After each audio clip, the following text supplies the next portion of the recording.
before the internet knew our secrets, before cameras were on every corner, justice in Yoruba land was managed by forces you could not bribe. This story takes us back to Abeokuta in the early 1980s, a time of red dust, stifling heat in neighborhoods where everyone knew the smell of your cooking pot. In those days, a man's reputation was his only true bank account. To be called a thief was a stain that water could not wash away. And in this specific neighborhood, a single reckless accusation triggered a chain of events that bypassed human courts entirely. Let this be a warning about impatience. There was a man named Adekunle. Adekunle was rigid, a man of straight lines and locked doors. He was respected, yes, but feared for his temper. Then there was Olajimi, a teenage neighbor, quiet, the type of boy parents pointed to as an example. He was poor, but he carried an expensive integrity. Adekunle owned something rare for the time, a large silver cassette player, a boombox brought back from overseas. To Adekunle, this wasn't just a radio. It was proof of his success. He polished it more often than he smiled. Whenever Adekunle traveled for work, he entrusted his keys and his silver treasure to young Olajimi. Adekunle left for Lagos on a Thursday. He followed his ritual. He locked the cassette player in his wardrobe, locked his room door, and handed the heavy brass key to Olajimi. "Watch the house," he said. "Let no one enter." Olajimi nodded. He took the responsibility seriously. That weekend, his own aunt visited and begged him to come away for a holiday. Olajimi refused. He had a duty. He stayed in the compound. He watched the door. He knew with absolute certainty that the key never left his pocket. When Adekunle returned on Sunday evening, the air changed. He unlocked his door. He unlocked his wardrobe. The empty space where the silver boombox used to sit screamed at him. A cold rage flooded Adekunle's chest. He didn't look for signs of a break-in. He didn't ask neighbors if they had seen strangers. His mind drew a straight, poisonous line directly to the boy with the key. He dragged Olajimi out into the compound courtyard. Under the gaze of the entire neighborhood, Adekunle shattered the boy's world. "Thief!" he roared. "Ingrate! You bit the hand that fed you!" He called Olajimi names that stripped his family of all honor. Olajimi could only stammer. "Baba, I did not take it. I swear on my life, I did not take it." But Adekunle was past listening.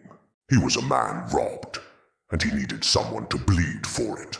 Enter Morinikeji, Adekunle's wealthy sister from the city, a woman who believed that mere shouting was too soft for a thief. She looked at the trembling boy and saw only guilt.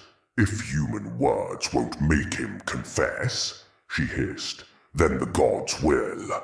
Against the protests of Olajimi's weeping mother, they dragged the boy to the edge of town, to the shrine of a powerful priest. The priest was old. His eyes were milky, yet he saw everything. The air around him smelled of burnt sulfur and gin.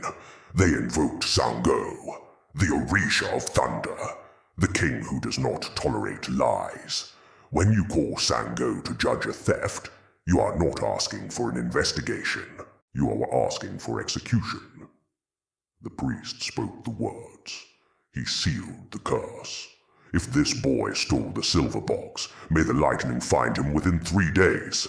If he is innocent, may the skies remain silent over his head." The countdown began. The entire neighborhood watched Olajimi. They watched the sky. Day 1 passed. The heat was oppressive. Olajimi sat outside his house, staring at the ground, a pariah in his own home. Day 2. Heavy grey clouds gathered over Abeokuta.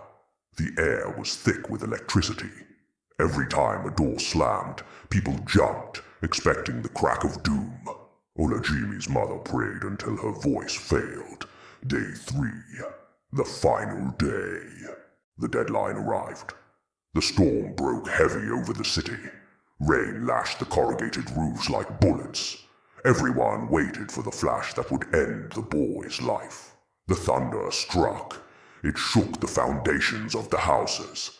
But Olajimi was still sitting on his porch, alive, unharmed. The neighborhood was confused. Had the curse failed? 2 hours later, a traveler arrived from Ijebu, a town 50 miles away. He brought terrible news for Adekunle. At the exact moment the thunder cracked, lightning had struck a house in Ijebu. It killed a young man instantly, Adekunle's younger brother. The truth came out swiftly.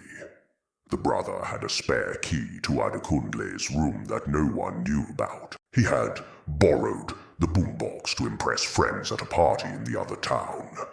He intended to return it before Adekunle got back. He was late. Ṣàngó does not miss. The curse was for the thief. The thunder found the thief. Adekunle collapsed. The weight of his brother's death and the guilt of what he had done to Olajimi crushed him. Olajimi was innocent. He was alive. But the shame of those 3 days, the way his neighbors had looked at him, waiting for him to die, that scar never truly faded. The lesson from Abeokuta is etched in fire. Be slow to accuse. Be certain before you shame another human being. And never ever invoke the thunder unless your own hands are completely clean. Thank you for listening.